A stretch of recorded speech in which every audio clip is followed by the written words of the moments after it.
Well, again, I'm here to share with you the journey from call to ordination and really what that looks like in your relationship with the Church of the Nazarene. And at the end of the day, this journey is not just a relationship with your local church. You're in a relationship with the larger church. We are a worldwide, global denomination, and it's an amazing blessing to be a part of this denomination in so many ways, not just because of our theology, not just because of our polity. It's because of all of it. And really, to start this time, I wanted to share my personal journey from call to ordination.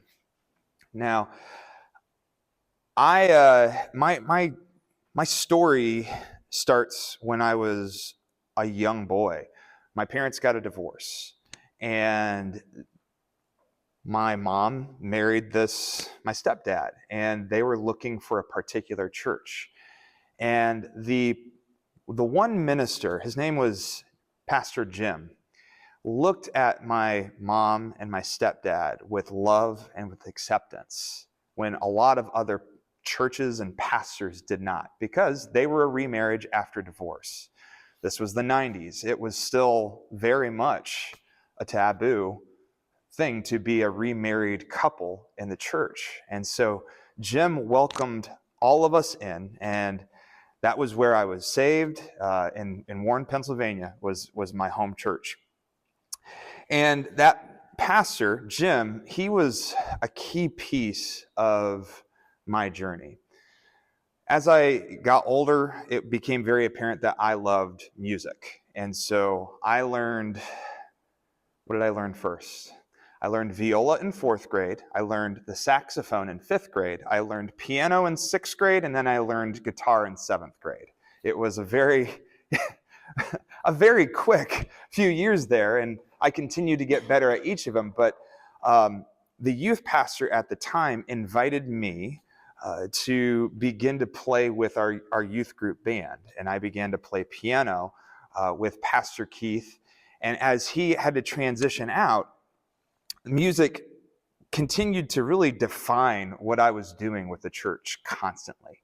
I was not only invited to play with the youth band, I was also invited to play in big church, the Sunday morning service. And I played all the different instruments. At any given time, you would see me up on the platform doing that. The key piece that I want you all to hear from this, though, is that the only reason that I was able to do that is because I was invited. I was seen by Keith. I was seen by my youth pastor, Jimmy. I was seen by this pastor, Jim, in some really wonderful ways to invite me to serve the church in a way that most teenagers, 14-year-olds, don't have the opportunity to. And I really see that as one of the reasons why I was open to a call to ministry when I received it. So I received my call when I was at teen camp. It was the Pittsburgh teen camp. I think I was 15. It's hard to put all of those years all together. But I remember going through teen camp, doing all the typical things that a teenage boy does at teen camp. You find your crush, you find the people that you hang out with, you do all those pieces. But the one at the very end, I remember sitting next to another teenager as he gave his life to Christ for the very first time. It was amazing. It was this experience that I had never really witnessed before. And at that same time, I felt this draw to say, this is what I need to do with the rest of my life. What I love so much about this weekend is that I took note that at that point in my life, I was very much defining myself through what I was doing, not necessarily who I was. And so because I was a teenager, immature, and you get distracted, I figured I would do music. I moved away from that call. I didn't listen to that call initially. I didn't necessarily graduate high school thinking, I'm going to go and become a pastor. I'm going to go to Nashville and learn to be a part of the Christian music industry because Trevecca is down there. It's great. It's the best Nazarene school. I shouldn't say that on camera in an Olivet district, in any case. You're allowed to laugh. But in all reality, I went to Trevecca thinking that I was going in for music business. And God just so gracefully gave me the gift of clarity one particular morning in a biblical faith class with Dr. Tim Green. It was almost like God had dropped an apple on my head. And I remember saying to myself, duh, you're always going to be a music. You're always going to use music in ministry, but I called you to ministry. And that was the moment. That was in the fall of 2004. By January of 2005, I had communicated that I had really heard this call to my local pastor back in Warren, Pennsylvania. His name was Dr. Hankins. And he took me to the board, and they saw the gifts and the evidence that there is a possibility for me to be doing ministry for a long time in my life. But in particular, it started with being a local minister in Warren, Pennsylvania. Before I knew it, as I was at Trevecca, not only was I pursuing my course of study through my bachelor's degree, I was also serving in local churches as much as possible. And the Tennessee district granted me my very first district license. The pastors of the Tennessee district saw what I was doing in the local churches there, and they said, yeah, not only are you in the course of study, but you are beginning to show that you're developing skills. You do have gifts and graces for ministry. When I moved to Kansas City, I was blessed to serve as a youth pastor, youth director, because it was in a Methodist church. There's a difference in those terms, and I'll get to that here in a little bit. But I served as a youth director in a Methodist church while holding a Nazarene credential. And the district there continued to see that my ministry was fruitful as I spent time with teenagers, as I also still did plenty of music while I did the dual youth worship role for a while there at a Methodist church. And I was surprised. The one year that I just wasn't expecting it. I was just sitting there doing my thing, going to seminary, getting my master's in theological studies, but then also just ministering to these kids in the Methodist church, not really thinking anything of ordination. And then all of a sudden, they approached me and they said, we would like to invite you to an interview for ordination. I was surprised. Like, I was completely caught off guard by that because I'd been spending so much time with the Methodists. It was a gift that they still saw me in an active space to be able to extend that kind of invitation to an ordination interview. After they examined me, and it was not fun. It's an hour interview. They ask you questions. You're sitting there, you're wondering what in the world is going to happen, all this kind of thing. They shared the good news that I would be ordained at the district assembly in 2012 in the Kansas City district.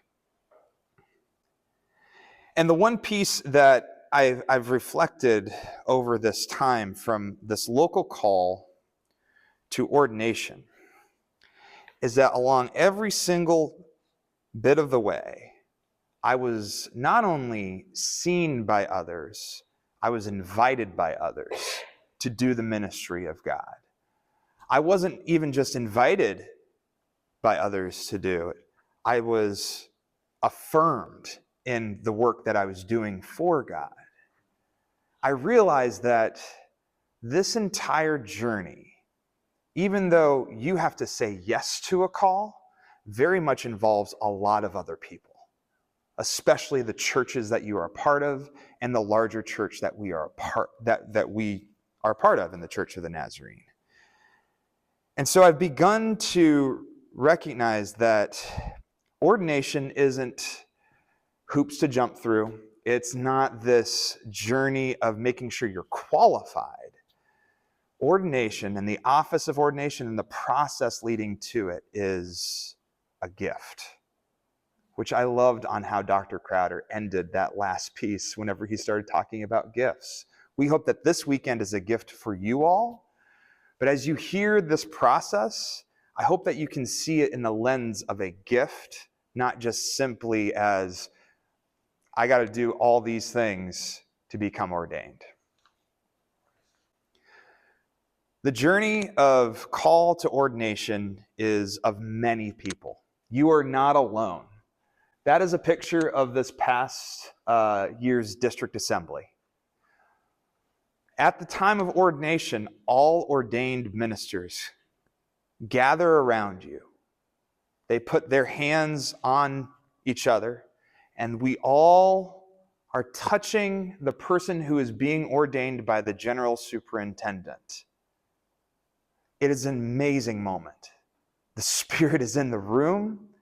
There is something beautiful about not only the commitment by the minister that is being ordained, but also the affirmation of the church to say, yes, we see that you not only believe what we believe, not only have fulfilled requirements, but you are an amazing, essential part of the ministry of the Church of the Nazarene for the rest of your life.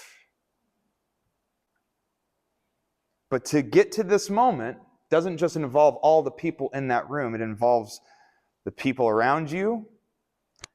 It involves your local church. It involves your district. It involves the general church.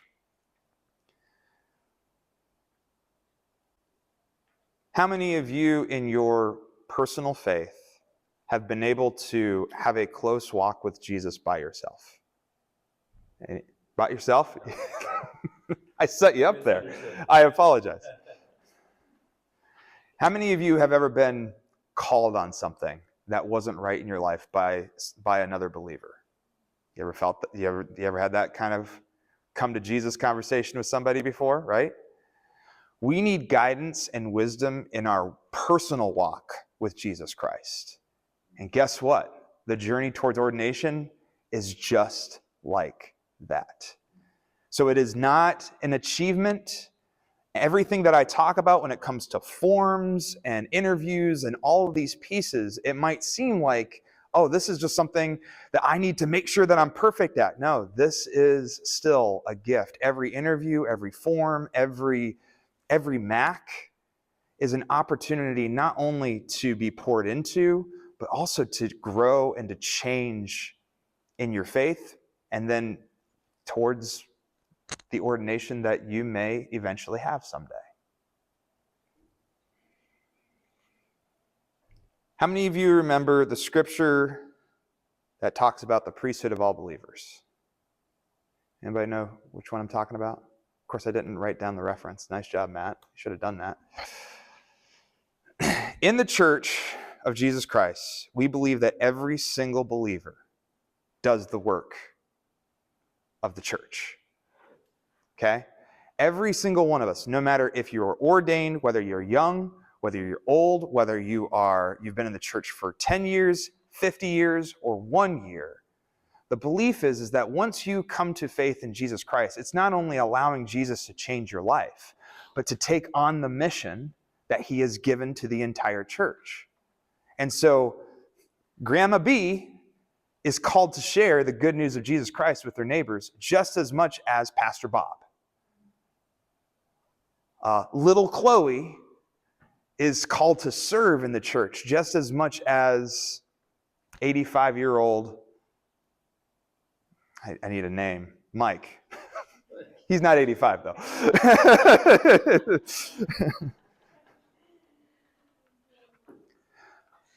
So what is the point of ordination then?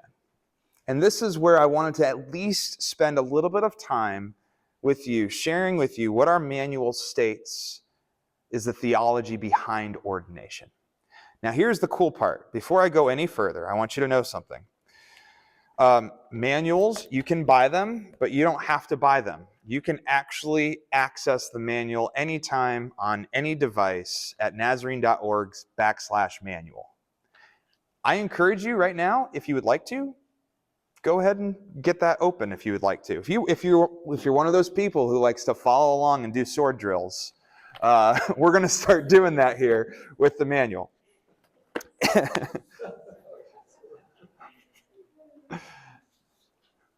Man, that would be a really fun camp meeting event. Let's see what pastors can sword drill the manual. I think that would be a lot of fun.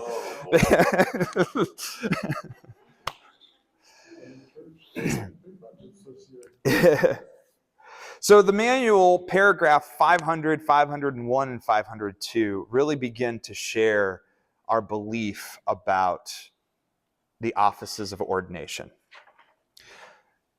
I'm going to read directly, but what you have in front of you on this slide is sort of a shorter version of it. The Church of the Nazarene recognizes all believers are called to minister to all people. We also affirm Christ calls some men and women to a specific and public ministry, even as he chose and ordained his 12 apostles. When the church, illuminated by the Holy Spirit, recognizes such a divine call, the church endorses and assists the individual's entry into a lifetime of ministry. We then specifically and intentionally, in paragraph 501, discuss the theology of women in ministry.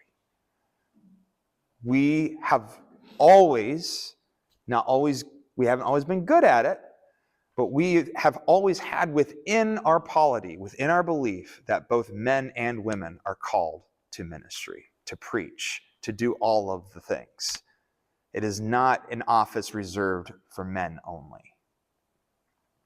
I'm not going to spend a lot of time on that, but I encourage you to read through it. And of course, if you're in the course of study, we've got a full-blown class for you to take in regards to that.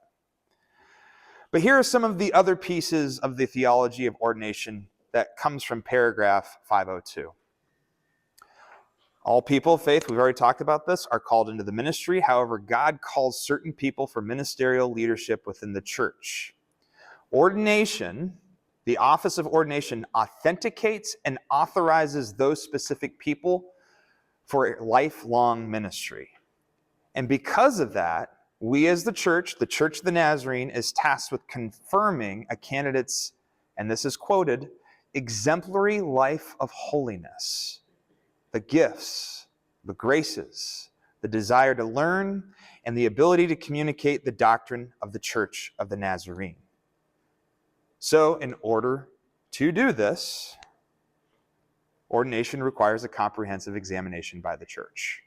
It means putting yourself and your call into relationship with other people, with the very church that you are desiring to unite with for the rest of your life, hopefully.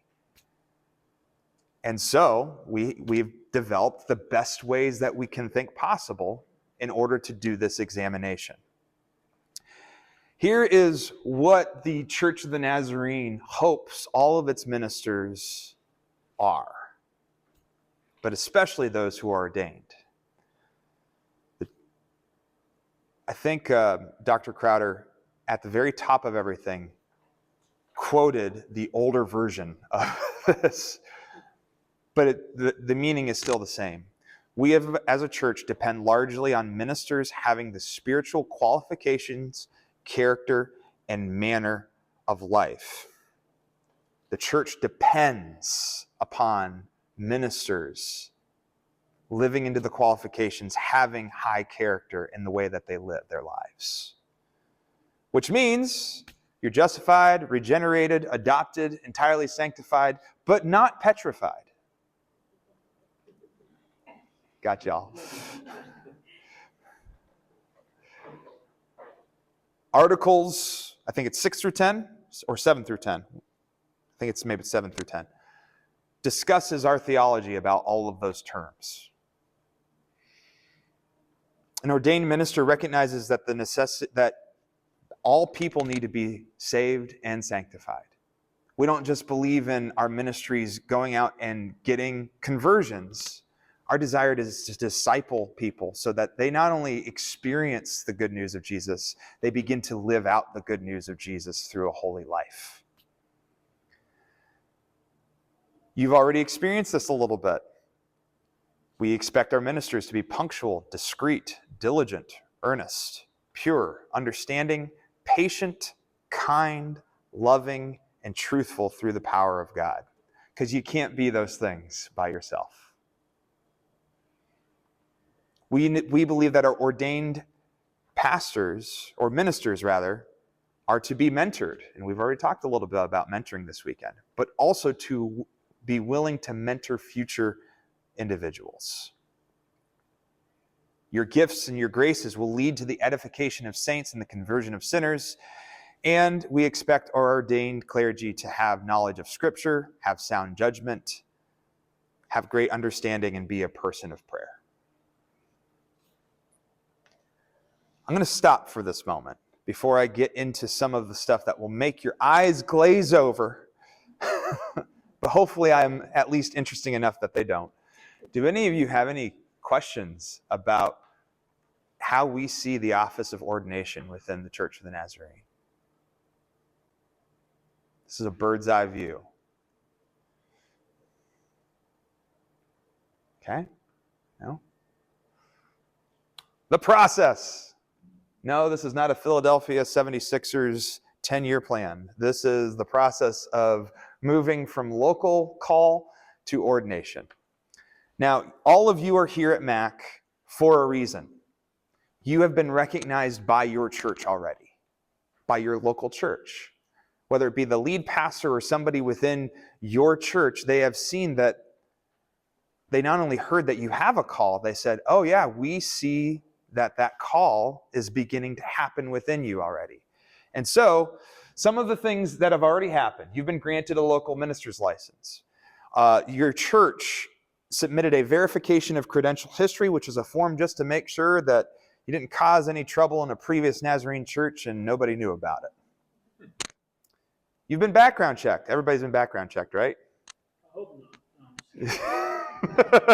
not. One of the pieces about being a minister in the Church of the Nazarene is a background check must be completed on you. You were recommended for this weekend.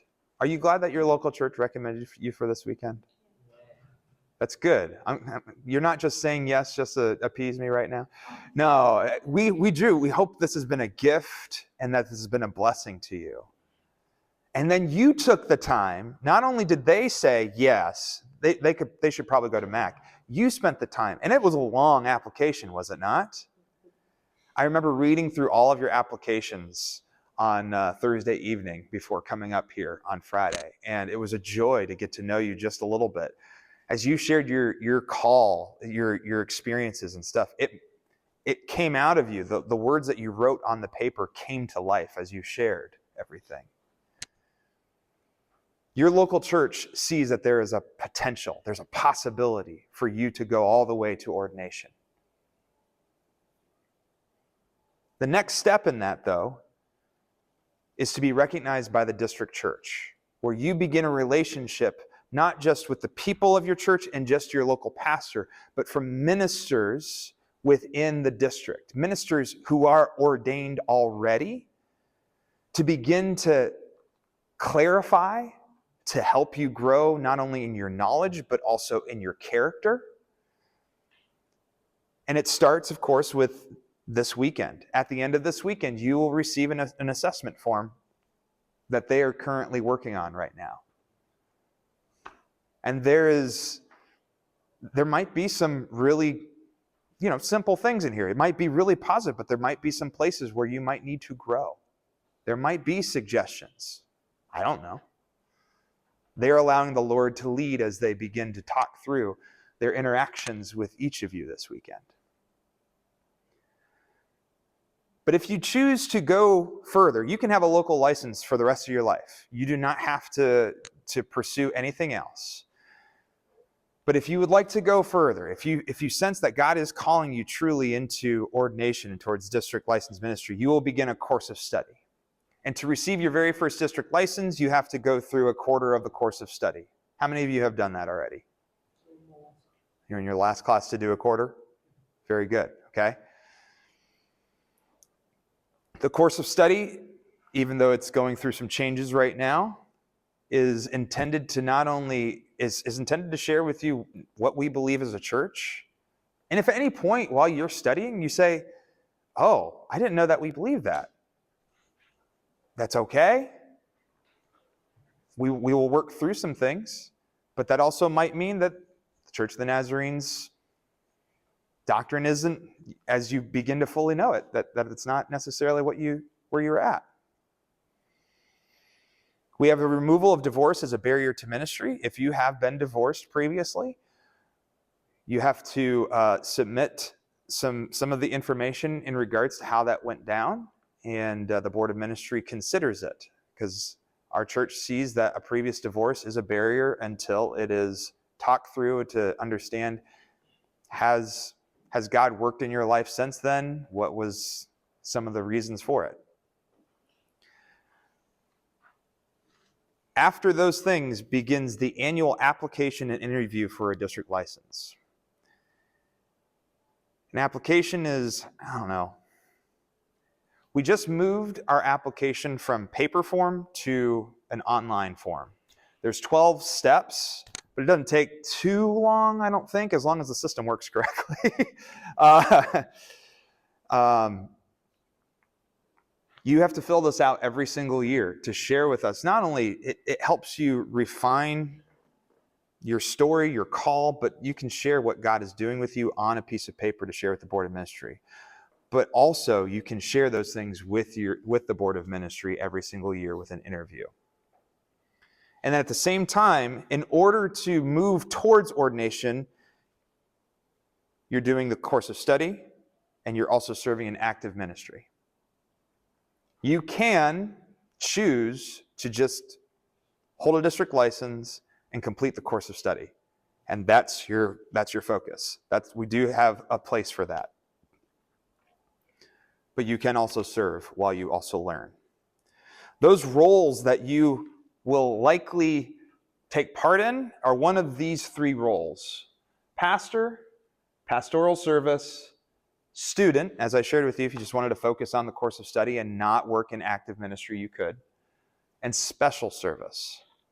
These are the four most likely moments, and special service requires an extra bit. But from everything that you guys have shared with me, all of you are directors right now in some kind of fashion, aside from Justin, who has a district license already, and he is serving as a youth pastor, okay?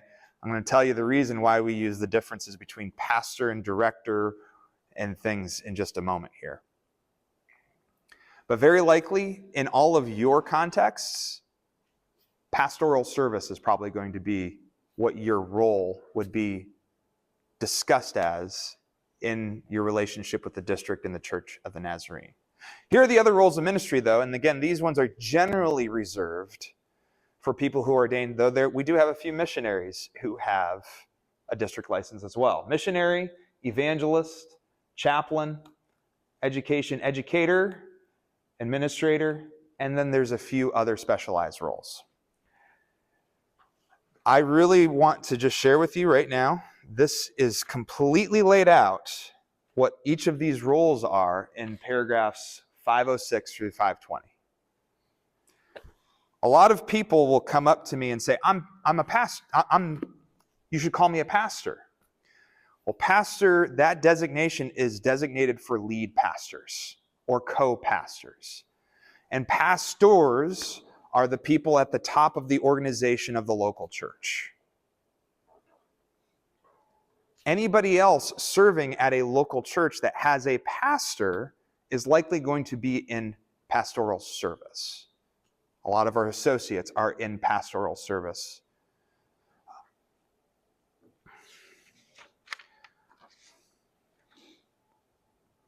Any questions on these different roles of ministry, aside from, taking the time to read what each of them mean on your own time?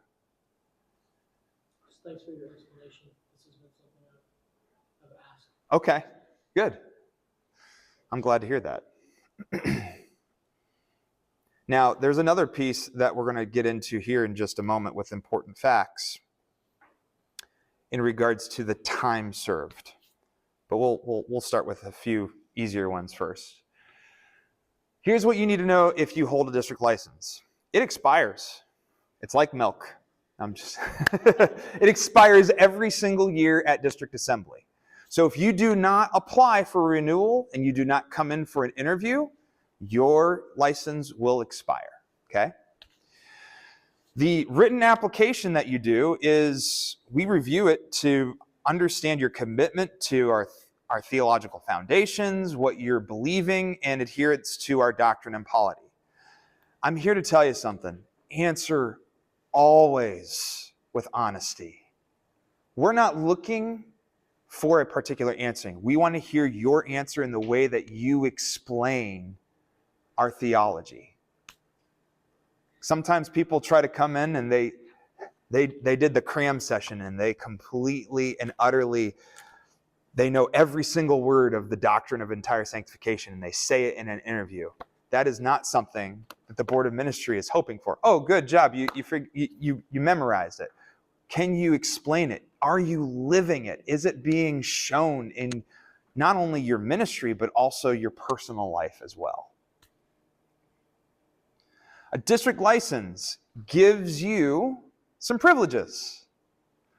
When you receive a district license, you will now be called an REV, Reverend. You will have the title pastor. You can legally be called pastor in that moment. Because at that moment, we are saying, yes, there are some gifts and graces here, and we see that you can begin to do ministry within the Church of the Nazarene. So one of the things that you will be able to do is to conduct the sacraments, baptism and communion, under the supervision of an ordained minister. So your senior pastor. Or if you are pastoring a local church as a district license, you're under the supervision of us and the district advisory board.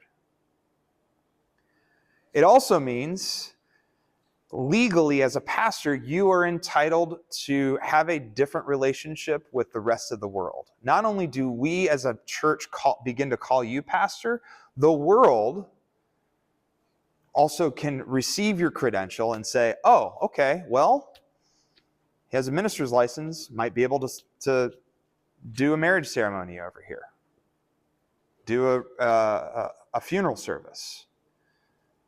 There is the possibility for you to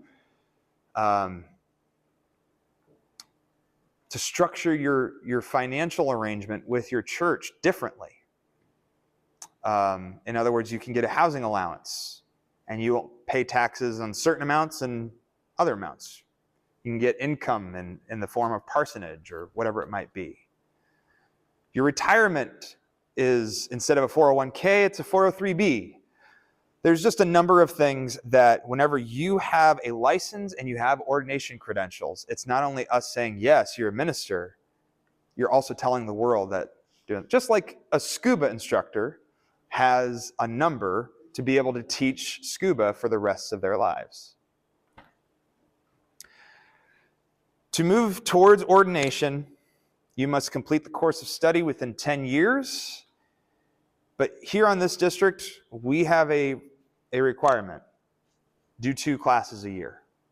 You'll get it done way before 10 years. If you've got a quarter done now and you do 2 a year for the rest of the time of the course of study.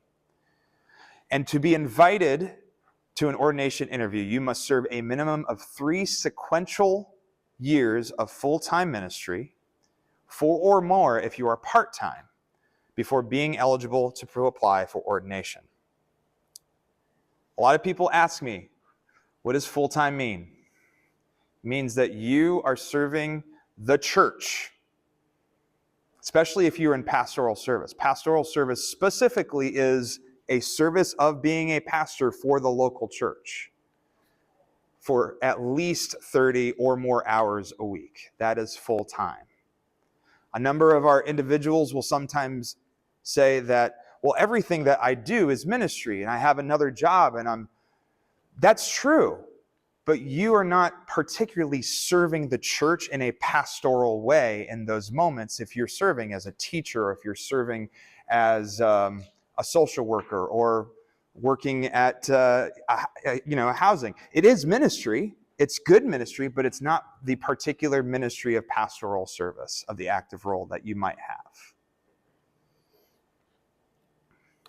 So here's the timeline for a district licensed minister each and every year. Okay, this is the stuff that you're going to hear from me about all the time, every single year. You're going to be like, oh, now I'm hearing from Matt. Great, lovely, so excited to fill this out.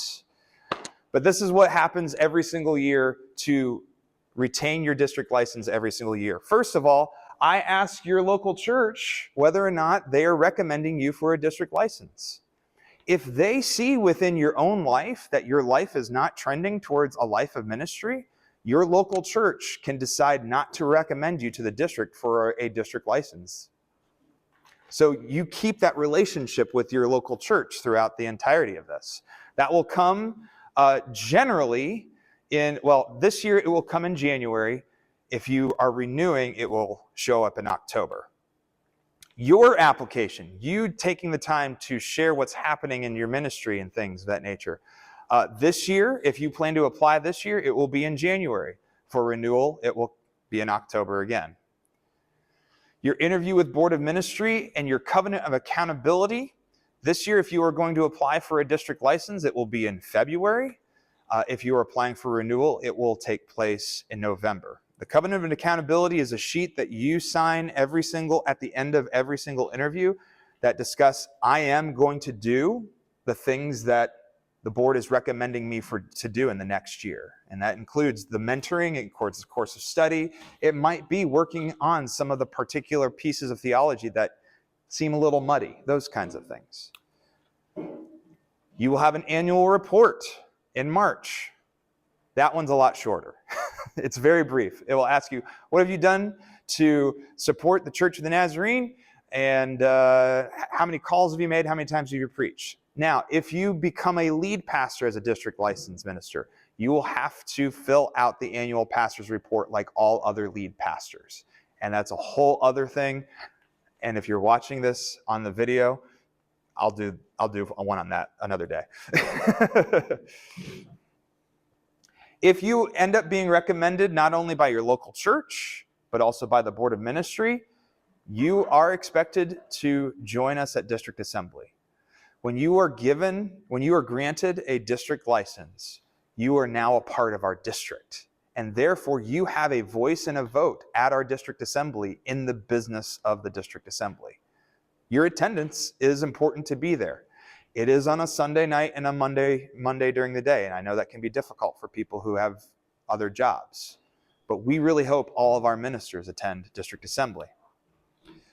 And last but not least, all throughout the year, you will be serving in ministry. You will be meeting with your mentor. You will be doing your course of study from year to year. Any questions on how a district licensed minister, what the timeline is like each year for applications and all of those pieces? Can you go back to the page? I have a question. Okay. On the important, that one?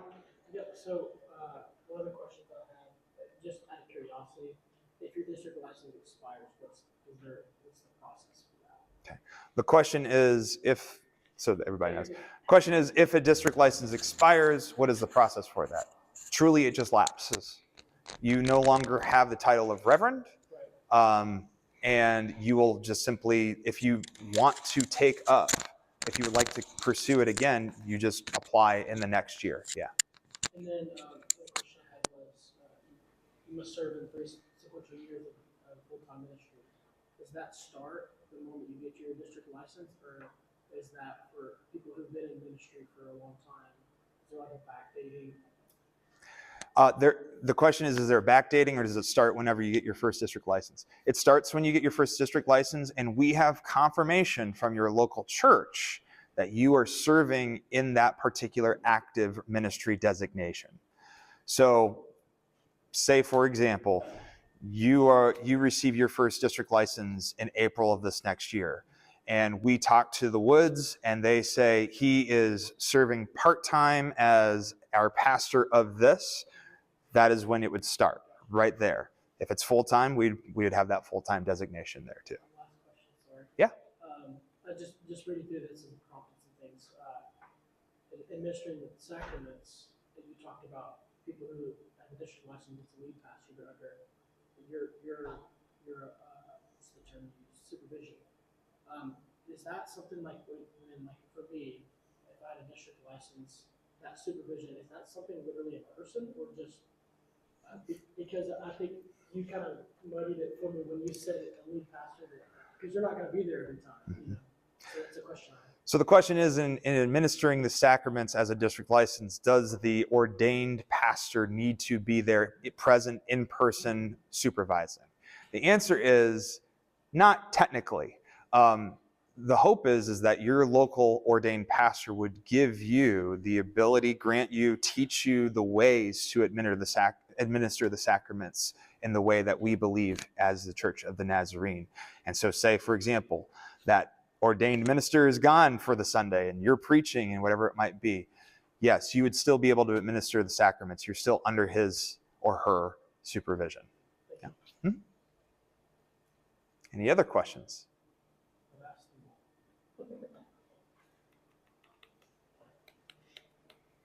They're good questions. See, this is why you never do animation. It takes forever to get through it. Now, this is just a brief moment.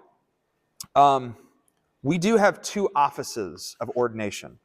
One is elder and one is deacon. You can find these in paragraphs 525 and 526. You ready for the big difference between elder and deacon? Elders, people who are seeking the ordination of elder, have a distinct call to preach. The deacon track is reserved for people who do not sense that call to preach, in which they look to be in the teaching places or maybe in the more worship, that kind of thing. But I will tell you this. We tend to just say, do you feel called to preach at any point? Because if that's the case, you might as well just go for the elder track at that moment. But we do have a number of deacons within our church, and we recognize that office and the differences. You can read the total amount of what those are in paragraphs 525 and 526. Now, when the time comes, you've completed your course of study, you've served in ministry for the time. After the requirements are met, a district licensed minister may apply for ordination. And after affirming the gifts and graces of a district licensed minister through mentoring, educating, and examining by the Board of Ministry, a minister can be recommended for ordination to the district assembly. The Board of Ministry says yes, and then the district assembly says yes. And then finally, you will meet a presiding general superintendent. We have 6. And they will examine you on the day of your ordination or the day before your ordination service. And they do still technically reserve the right, after having a conversation with you, to say, this person is not there. The general superintendent is the one who ordains on behalf of the Church of the Nazarene. And here's the coolest part about this. That general superintendent that lays their hands on your head in the moment of ordination was ordained by another general superintendent. And before that, another general superintendent. And I'm not joking.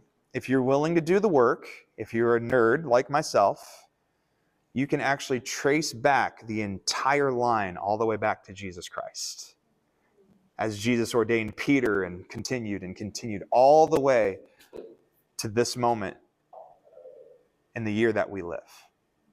It's humbling, it's amazing, and when you have that realization, you come to the recognition of the responsibility we have as ordained ministers. Here are some important facts about ordained ministry. Now, you might be thinking to yourself, oh man, this is a lot of paperwork and things, through district license. It ends after I'm ordained, right? No, I'm sorry. You still remain accountable to us through a number of ways. As long as you remain in active ministry and you adhere to doctrine and polity and fulfill reporting requirements, the ordination credential is lifelong. We remain accountable to our local, our district, and general church as ordained ministers through reporting and continuous lifelong learning. You will always hear from a district secretary every single year about your report, and you will also always share what you have done as far as learning. This is something that's a really important thing. If you have completed the course of study, the expectation is that you continue to learn in some type of way, through books, through seminars, through all the different ways, at least 20 hours a year. We have a lifelong learning website to help you keep track of these things. If at any point, though, you sense that you are unable to remain faithful to the Church of the Nazarene and our doctrine and our polity, you may do this. You may file your credential. Filing your credential means that you're basically saying, I'm not serving in the Church of the Nazarene for this moment, but there is this possibility that you could receive it back. There was nothing done wrong. There was nothing... There's not moral failings here. There's not a breach of our polity. It's just simply, I'm not in this space to serve. Filing is always a piece of that, is always an option. However, there are specific circumstances in which an ordination credential is no longer valid, which can include discipline, can include legitimate charges. It could be leaving our denomination without notice, and other circumstances. All of these are detailed in paragraph 530. Again, if I went into it, you'd be like, yeah, there's food being brought out right now. We don't have time for this, right? No. But have you taken notice of how much I have cited the manual? We get that the Bible reveals to us all things necessary to our salvation. It is the guidebook for faith. It tells us how God has saved us. But when it comes to being in a church, a church that is very much connected, not just from local to district, but district to the global church, we are all connected. And so the manual states, or exists for us to have, quite frankly, an understanding of how we're structured and how we should go about things. The general counsel, Michael Thompson, who works in Kansas City, who deals with all of our huge, they are huge lawsuits to the Church of the Nazarene, often happens because a minister has either A, not lived into what they said they would live into, or they cut corners and didn't live into the structure that we said that we would be. He would say that this thing is your best friend. And I will say to you, it's a friend that takes a lot from you whenever you start to read it. But it is your best friend. And just not only understanding our theology, but also how we function. So with that, I have good news for you. I have compiled all of the information on our Eastern Michigan District app. Do all of you have iPhones? Wonderful. You can download the EMD NAS app, okay? The reason why Android doesn't currently exist is because Google doesn't have good customer support. I've been trying to get it back on Google Play for months now, and they are driving me nuts. So right now, only iPhone individuals can download the EMD app. I have put the link to the manual. I have put there's a link to our district website there. We have a link to our district YouTube where these kinds of videos will be. And I have also included the source book on ordination, which is put out by our region. If you want to know everything there is about the journey to ordination, that source book is there. It's long. Trust me. But the one piece that I want to share with you all, and again, I hope you've heard this entire time, is that this is not a journey that you are on by yourself. We are with you. We are with you. In your book, you have our contact information. I am never troubled, ever, to answer a question. If you have the weirdest question of all time, call me about it. If I don't know it immediately, I'll look it up. We'll figure it out together. But it's not even just about fulfilling the reporting requirements or forms. It's also a relationship. Both Dr. Mike and myself are here this entire weekend. We might not be on every single on every single discussion, but we're here to get to know you, period. Because this journey, while being good, while being a gift, is long. And we'll be in discussion. We'll be talking for years to come. And that is a blessing to us. And we hope to be a blessing to you, not just to talk about these things, but to know you as an individual, know you in your walk, know what God is doing within you and in your ministry. We love to hear the reports of what God is doing in your ministry. Share it with us. Drop us an email anytime. We love to hear what God is doing in our churches and in our district. So if you ever need anything, our contact information is in your MAC handbook. Are there any other questions before I turn it over to Dr. Mike to sort of fill in the gaps that I missed? No. Yeah. I actually do have one. Yeah. Just a clarification. So on there it said the 3 full-time years, and in parentheses it said 4 or more part-time. So you could just be, that is saying that you can be just part-time, just 4 years, and have that count the same or no? So the question is it just for part-time years or what does that exactly mean? So in regards to that, I'm actually going to let Dr. Mike sort of bring his light into this, because each district sort of handles this differently, because I'm still fairly new to this. I understand that there's probably a standard operating procedure for us as Eastern Michigan. And so I'll let him speak to that. But the requirement in the manual states 4 years part-time, 4 or more years part-time. So it just gives the very minimum. That does not necessarily mean that you're going to be invited to an ordination interview after 4 years of part-time ministry, but there might be a little bit more. You want to come and share? We don't have a firm policy on how many years of part-time. What we generally look at is the set of experiences you've had during those part-time years. Other districts have a firm policy. Some go as high as, if you're part-time, it doesn't matter how many hours, it's a minimum of 8 years. The manual just says it needs to be more than the 3 years. So we kind of look at the set of experiences, because not all part-time ministers have the same kinds of experiences. Some of our part-time ministers are working full-time as teachers and taking course of study classes. That doesn't leave a whole lot of time for active full-time ministry or part-time ministry, especially if said candidate has multiple children at home. That takes an enormous amount of time, we just know.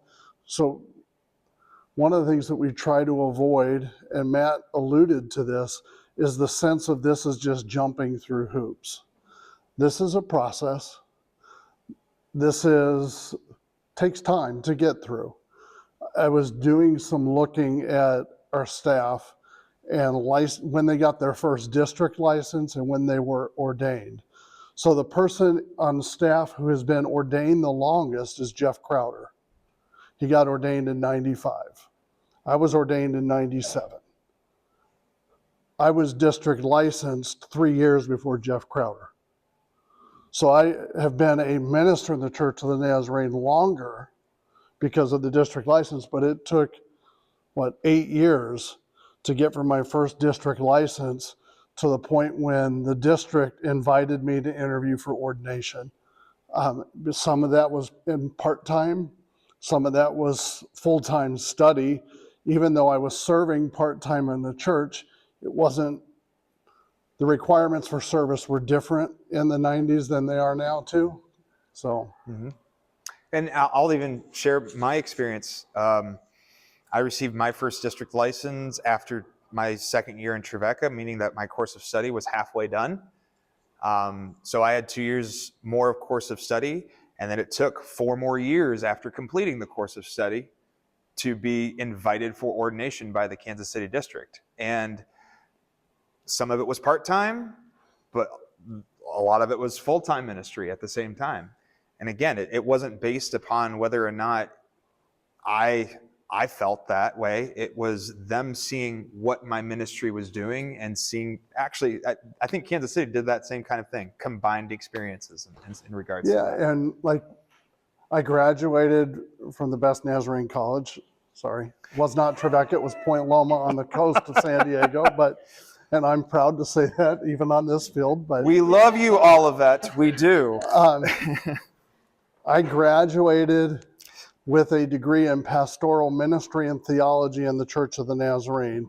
My degree met all of the ordination requirements, but my home district had somebody who was over the study side who didn't really care and determined that I needed one additional class before they would graduate me from the course of study. And the class was evangelism in the local church. And I pointed out that I had done a 12-week summer internship with who was considered at the time the top evangelist in the denomination, who taught evangelism at like 4 or 5 of our Nazarene institutions. And the district board said, so what? We don't care. You're going to do this our way. We don't operate that here. We look at your course of study. Like, I know that Benny and Stephen, you're in validated programs through NBC. When you finish those programs, you're done with the course of study. I know, Tyler, you did validated program at Olivet. I don't know what your program was, Levi. I did youth ministry. You did youth ministry. Do you know if it was a validated for? Yeah, I think so. Like every syllabus had like the requirements for the. Okay. All right. They were actually texting me about you, so that was a good way for me to find out from you. So now I can text them back. So, and Emily, yours was like communication, right? So that's what we look at to outline the process of fulfilling the course of study. Yeah. I'll talk more about that tonight. Yeah, and while we're talking about it, there is degree course of studies and there's non-degree course of studies. And so you can enroll in one of our institutions and go get your bachelor's or go get a master's. But we also operate in recognition that higher education can be cost prohibitive. It can be very difficult for certain people to be in that kind of environment. And so we do have some non-degree ways forward too as well. There are more than 100 validated course of study options in the denomination that every district is supposed to recognize because the validation process is the same whether you're in Mongolia or Michigan. It's the exact same validation process that goes all the way to the Board of General Superintendents and the General Board signing off on the final. You mentioned the source book. And let me encourage you, don't spend a lot of time reading and memorizing the current source book. It's being redone. The revamp is already done. In November, it is in front of the International Course of Study Advisory Committee for their approval. Should be approved. Then it goes to the General Board and the BGS in February, where it should be approved and then released in February as the official source book. That will outline all of the process. If you have specific questions, I'm more than happy to answer. I happen to be on the Regional Course of Study Advisory Committee, so I have the version that will be used. I'm just not allowed to release it. So don't look at the source book that I just told you. That's what he's saying. Less reading for you now. No, I'm saying wait until February, March, when you apply for your first district license. It should be approved by then. Okay, then you you go. can start studying it so you're aware for next year. Yeah. Is that a good recovery? That's a good one. Yeah. There you go. Yeah, look at me just, being a bull in a china shop, right? So, any other questions? Well, again, I hope, did you have anything else you wanted to share? Not that I'm thinking of. Okay, very good. Well, again, I hope that this has been a blessing to you. I'm one of those people, tell me everything I need to know before I get into it. and I hope that this has helped you in that endeavor. It's been truly a blessing to get to know all of you this weekend, and as you continue this journey, whether it be towards full ordination or just, again, maybe God is leading you towards ministry on the local level, God is going to bless so many people through all of you in the way that you are faithful to him, in the way that you allow him to change you, in the way that you are obedient to him. So I just wanted to speak that into each of you because you are all just awesome. You really are. So thanks, everybody.